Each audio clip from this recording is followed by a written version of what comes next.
मुग्धा और उसकी सास के बीच पूरा समय सास के किसी ना किसी काम को लेकर मतभेद चलते ही रहते हैं। बहू, ओ बहू, जरा चाय बना दे। मुग्धा चाय लेकर आती है।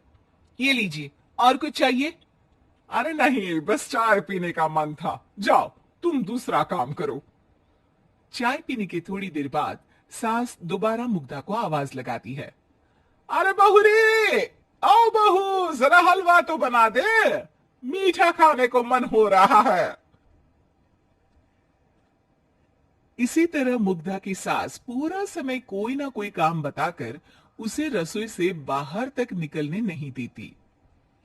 कभी चाय, कभी हलवा, कभी पानी तो कभी दूध, हर समय खाने को चाहिए। और उसके लिए अपने हाथ पे बिल्कुल नहीं हिलाने। परेशान किया हुआ है इन्होंने। सास की जबरदस्ती परेशान करने की आदतों से दुखी मुग्धा एक शाम सचिन के साथ अपने कमरे में बैठी हुई बात कर रही होती है। सुनो जी, मम्मी जी की ये जानबूझकर मुझे परेशान करने की फरमाइशों से मैं बहुत फ्रस्ट्रेट हो चुकी हूँ। पूरे दिन में एक सेकंड का आराम नहीं मिलता। रसोई से बाहर कदम रखती नहीं कि बहू ये बना दे, बहुरी वो बना दे। अरे इनकी फरमाइशें चलती ही रहती है। अरे मुग्धा, माँ खाने की शौकीन है, पर उम्र हो चली है, खुद खाना नहीं बना सकती, इसलिए तुमसे बोलती है। अरे तो शौक भी उम्र देख कर रखने चाहिए ना। समझ में नहीं आता, हर समय फेविकॉल का जोड़ लगाए सोफे से चिपके बैठी रहती है। इतना सब डाइजेस्ट कैसे हो जाता है उन्हें? अरे तुम मेरी माँ से इतनी नफरत कैसे कर सकती हो? मैं उनसे नफरत नहीं करती जी, बस परेशान हूं। जहां मुग्धा अपने पति से ये सब बोल रही होती है, वहीं उसकी सास भी कमरे के बाहर दरवाजे से कान लगाए सारी बातें सुन रही होती है और अगली दोपहर रसोई में मुग्धा के पास जाती है। बहू, आज ना मेरा कुछ मसालेदार खाने का मन है। तो चाय बना दो, मुझे बहुत पसंद है। अरे ना, ऐसा कर लिट्टी चोखा बना ले। और हाँ, जितना मसाला बातों में मिलाकर पति को सुनाती हो ना, सब्जी में भी वैसे ही डाला करो, खाना स्वादिष्ट बनेगा। सास की बात सुनकर मुग्धा हैरान रह जाती है। मतलब अब पूरा समय मुझ पर हुक्म चलाने के साथ बंद कमरे में हुई पति पत्नी की बीच की बातें भी सुनती है? अरे बात जब मेरी थी तो सुनने में क्या दिक्कत है? ये कहकर सास वहां से चली जाती है। अरे अब तो हद पार हो गई। इस तरह से तो ये मेरा जीना मुश्किल कर देंगी।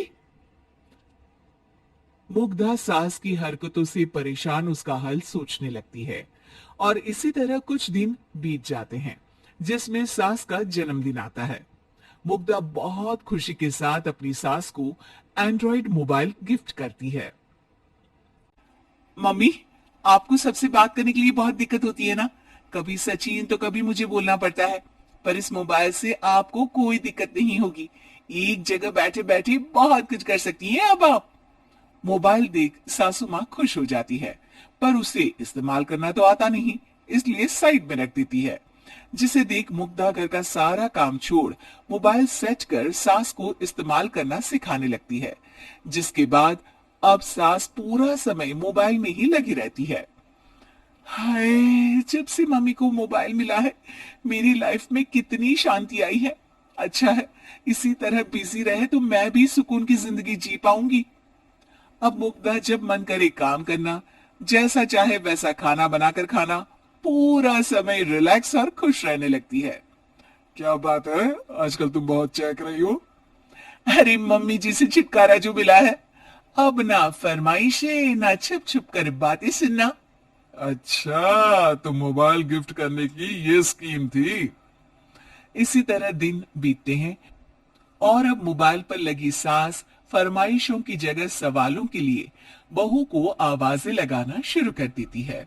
अरे बहू, सुन तो, देख जरा किसी का फोन क्यों नहीं मिल रहा? रिचार्ज खत्म हो गया है, पर अभी 4 दिन पहले ही तो मैंने किया था। इतनी जल्दी कैसे खत्म हो गया? अरे मैंने कल तेरी कनाडा वाली मौसी सास से 3 घंटे बात की थी ना। क्या? इतना महंगा तो मोबाइल भी नहीं आया जितना महंगा इसका रिचार्ज पड़ रहा है। इसके बाद तो जैसे मुग्धा के दिन के 24 घंटे में से 20 घंटे सास के पास उनके मोबाइल रिलेटेड प्रॉब्लम सॉल्व करने की ड्यूटी ही बन जाती है। अरे मुग्धा, ये मोबाइल में अचानक तेरी मौसी सास की शक्ल क्यों दिखने लगी? और ये तो हिल भी रही है। मम्मी, ये गूगल डुओ का वीडियो कॉल है। इसमें आप बात करने के साथ एक दूसरे की शक्ल भी देख सकती हो। अच्छा, ये तूने मुझे पहले क्यों नहीं बताया? अब बताने के लिए पहले नहीं बताया। इसी बीच सचिन भी वहां आ जाता है और सास अपनी वीडियो कॉल में बिजी हो जाती है। क्यों, सास बहू में क्या गपशप चल रही है? इसे गपशप नहीं, दिमाग का दही होना बोलते हैं। पर तुम तो मम्मी को मोबाइल देकर बहुत खुश थी, फिर क्या हुआ? हाँ, उसका सुकून भी कुछ ही दिन मिला। अब घर के टंटे खत्म हुए तो मोबाइल की टिंग टिंग शुरू हो गई। देखो भाई, कुछ पाने के लिए कुछ खोना तो पड़ता है। आखिर तुमने मोबाइल अपने फायदे के लिए ही तो दिया है, तो फिर सवालों के जवाब भी देने पड़ेंगे, क्योंकि जब तक उनके हाथ में ये फुथरू रहेगा, तुम्हारी लाइफ में प्राइवेसी और सुकून रहेंगे। कहने का मतलब है अगर इससे प्यार बढ़े तो दाग अच्छे हैं। अरे मुझे पहले दिन से ही पता है मोबाइल किस मकसद से दिया गया है। भूलो मत, इससे पहले मैं बातें ही सुनती थी। सास की ये बात सुनकर मुग्धा शॉक में और सचिन हंसता रह जाता है।